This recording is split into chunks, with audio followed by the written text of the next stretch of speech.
প্রতিদিন থেকে 10 জন করে মানুষ, এই 10 জন করে মানুষ বলেছিলাম হয়তো কম বেশি হয়েছে, বেশি হয়েছে, হাজার লক্ষ লক্ষ পরিবার ধ্বংস হয়ে গেছে। এর পরিপ্রেক্ষিতে এখন আমাদের প্রিয় নেতা জনাব তারেক রহমান এবং বর্তমানে এই সরকারের দ্বিপাক্ষিক আলোচনা এবং তাদের সিদ্ধান্তের প্রেক্ষিতে একটা নির্বাচনের প্রক্রিয়ার মধ্যে দেশ পরিচালিত হওয়ার সম্ভাবনা চলে এসেছে এবং সিদ্ধান্ত বাস্তবায়ন হলে আগামী ফেব্রুয়ারি মাসের 12 তারিখেই নির্বাচন হবে এরকম আশা করা হয়, অথবা বিরোধী হবে। তো আমরা মনে করি যে এই দলের সাবেক এমপি হিসেবে, একমাত্র সাবেক এমপি হিসেবে আমাদের কিছু দায়িত্ব আছে এবং আপনাদেরকে সাথে করে নিয়ে এই 2001 থেকে 6 সাল পর্যন্ত, তারপরে 2006 থেকে 8 সাল পর্যন্ত, 2008 সাল থেকে 18 সাল থেকে 2024 সাল পর্যন্ত সর্বসময় আপনাদের পাশে ছিলাম, সাথে ছিলাম। কিন্তু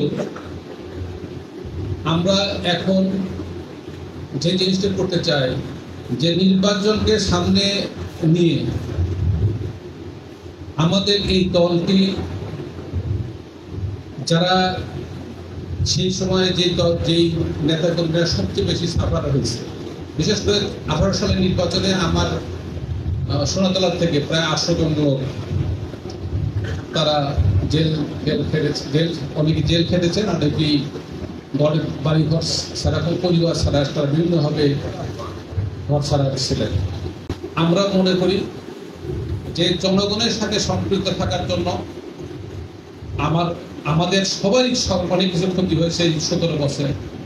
আমিও ব্যবসায়িকভাবে বিভিন্নভাবে নিবৃত্ত হয়েছি, নির্যাতিত হয়েছি এবং এই দলের কারণেই।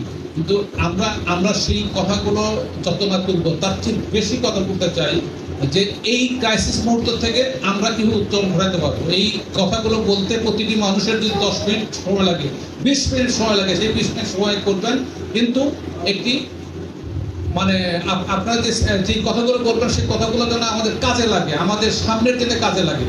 পিছনের কথাগুলো তুলে আমরা সামনের দিনকে হারাতে চাই না, আমরা সামনের দিনগুলোকে আমরা পেতে চাই। আমাদের এখন সময় সংকীর্ণ হয়ে যাবে, আস্তে আস্তে যত দিন যাবে কাউন্ট ডাউন হয়ে যাবে, দিন কমতে থাকবে। কাজে সেই দিনগুলোর প্রতিটা দিনকে যেন আমরা নিজেদের কাজে লাগাতে পারি, নিজেদেরকে সুসংগঠিত করতে পারি, নিজেদেরকে ঐক্যবদ্ধ করতে পারি। যারাই যেখানে আছেন, যে অবস্থায় আছেন, সেই তাদেরকেও সাথে করে নিয়ে আগতে পারি। এটি আমার আজকে সবচেয়ে বেশি জরুরি হয়ে পড়ছে বিধায় আপনাদের সবাইকে আপনারা দেখেছি। আমি মনে করি যে আপনারা যারা আছেন তারাই আগামী দিনের আমাদের এই তারা সহ আরো যারা নেতৃবৃন্দ অনেকে অনেক জায়গায় আছেন, তাদেরকে সুসংগঠিত করে আমরা একসাথে কাজ করব। তবে সবাই তো সব সময় সব জায়গায় আমার সাথে হয়তো আসতে পারতেছে না বিভিন্ন কারণে। এই জন্য আমি মনে করি যে ব্যাপক জনগোষ্ঠী, এই সারিকাদের সরকার ব্যাপক জনগোষ্ঠীর ইনশাল্লাহ আমার প্রতি তাদের একটা ভালোবাসা আছে, সমর্থন আছে। তারা চায় আমি এগিয়ে যাই।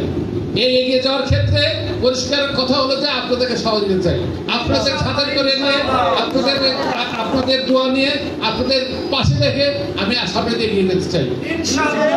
এক্ষেত্রে আপনাদের সকল ক্ষেত্রে আপনাদের সহযোগিতা আমি কামনা